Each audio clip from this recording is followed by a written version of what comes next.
This Ag Business Update brought to you by American Implement. Indebted to the past, committed to the future.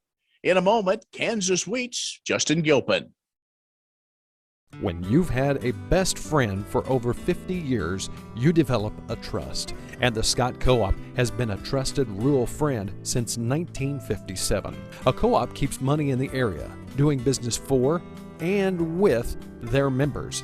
And that helps keep their hometown thriving with keeping money in the community. Scott Co-op is not just an elevator. It's the rural way of doing business. So, when you see an elevator, remember your friends at Scott Co-op.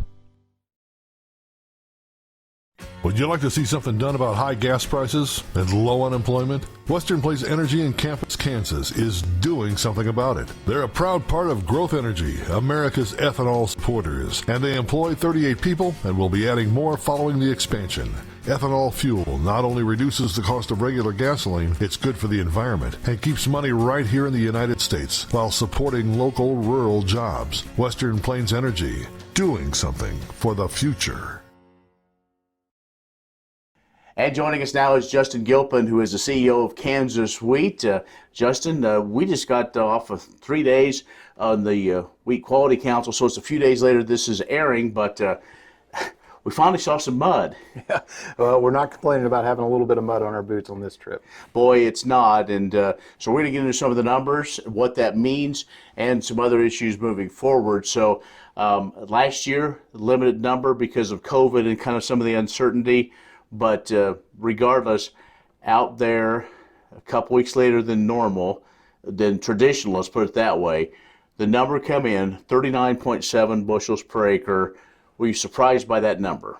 I don't think there was any surprise by that number, especially because as of May 12th, USDA had done their first projection for the total U.S. winter wheat crop and by state, and their state projection for Kansas was a total of 271 million bushel production, based on a 39 bushel yield. Day one, we were, that 39.7 is a culmination of all 3 days averaged out.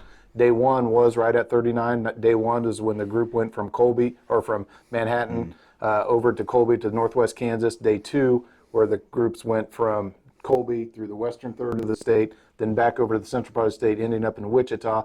That total was a little bit lower.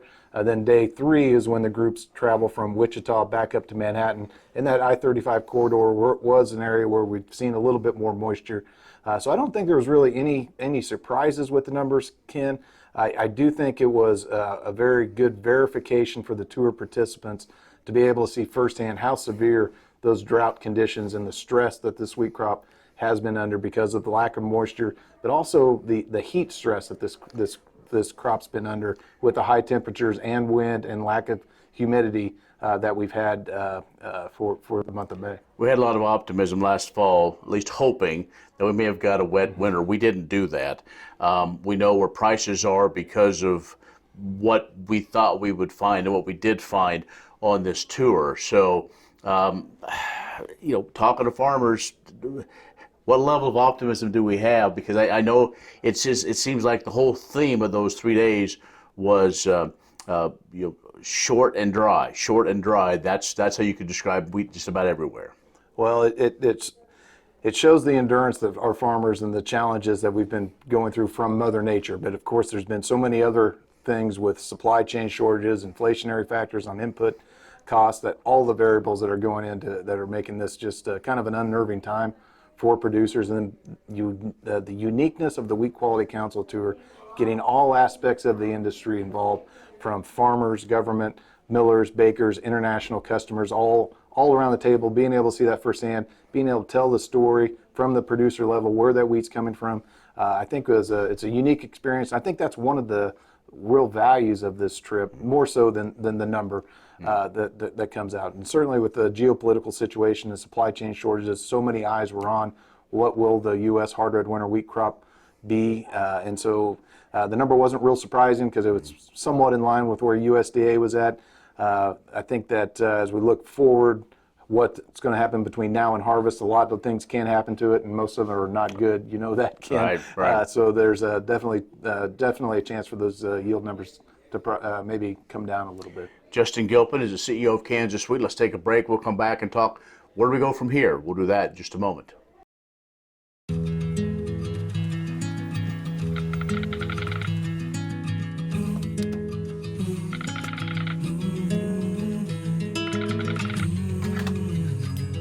The cost of everything has gone up dramatically over the last 75 years. With one exception: keeping electricity affordable. Wheatland Electric, delivering energy for life, your Touchstone Energy Cooperative.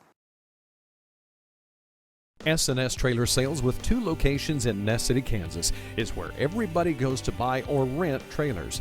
They feature the all-new, all-aluminum Mauer grain trailer with all of the electric options, the easy-to-load detached trailers, and a huge stock of header trailers. At the west location, you'll find bumper poles, goosenecks, and oilfield specialty trailers, along with flat and utility beds for pickups. S&S Trailer Sales in Ness City and on the web, but remember, you do have to spell out the end. And our guest is Justin Gilpin, the CEO of Kansas Wheat. We are talking right after wrapping up the Wheat Quality Council tour that went all over Kansas, parts of Nebraska, Oklahoma, Colorado, got reports there. Basically, the numbers come in about in line with USDA, but significantly less than last year. But Justin, and you talked a little bit in our first segment, there are a number of factors. And while the tour was going on, there's still this on again, off again going on in India. The Ukraine situation, I mean, it almost literally is the perfect storm. There's so many different factors that the days of worrying about if Western Kansas gets rain, that's only one part of the story. Especially with all the geopolitical events going on, you're absolutely right, Ken. The world wheat market is just seeing unprecedented volatility. Of course, we're all seeing inflationary factors that are impacting supply chain disruptions and cost and the high prices with those commodities, and what that ultimately mean to how world trade flows with wheat and where U.S. is going to fit into that. Now we know that we're going to have a certainly smaller than last year, smaller than average, and somewhat devastated in some areas hard red winter wheat production.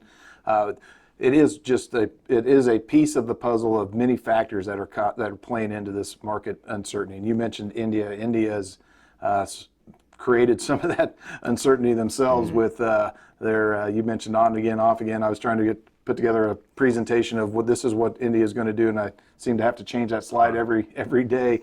But with their farmers have gone through similar situation as eastern Colorado and western Kansas have, with the drought and high heat as causing a limited production with India that is maybe not going to be able to have the supplies to meet those supply chain disruptions that are coming out of the Black Sea. And so many, it makes it that much challenging for Kansas agriculture right now, trying to navigate these uncertain times and the market volatility and higher prices, and ever increasingly, it seems, higher prices. But the other thing to be thinking about, Ken, as we look forward, is not only is the impact of the production and carry out and supply and demand situation right now with this year's harvest, but what does that all mean with the corn and soybean harvests that could be impacted by those dry conditions, and then future wheat plantings as we go into next fall if the Ukraine-Russia situation continues to be prolonged? Quickly looking at how the crop looks right now, anticipating a little higher protein, so farmers need to keep that in mind. Well, it does. If you try to compare this to a year in recent memory, 2018 probably is the one where we had a shorter production crop, a higher protein crop that did have good quality. And as you see, millers and bakers that are going to try to source that higher quality where producers can, if they have the opportunity to try to capture a little bit added value for that quality. That's what producers ought to be looking for. All right, Justin, always appreciate the update. Thanks for letting me tag along on the tour. No, it's great having you, Ken. Thank you. Justin Gilpin, the CEO of Kansas Wheat, has joined us. Stay with us. We'll have more in just a moment. Wolfter Construction and Irrigation has been around a long time, and a lot of folks have trusted them to design, build, and service all sizes of commercial and on-farm storage for grain and equipment. Wolfter is also known for their outstanding irrigation division, where they stock a complete selection of nozzles, regulators, drops, gear drives, electrical, and structure components. Looking for an electric motor? Wolfter has a large selection in single and three-phase. Next time, reach out to the pros who have decades of experience at taking care of business the right way. Wolfter Construction and Irrigation. KBUF has agriculture information for you every weekday, beginning a little bit after 6 with Tony St. James and Agriculture Today. And we have market updates, weather, ag news, and more to help you make good decisions on the farm and ranch. You can follow us on social media on Facebook and Twitter, as well as listen to KBUF and other Western Kansas broadcast stations at westernkansasnews.com. I'm Ken Rogers. Thanks for watching.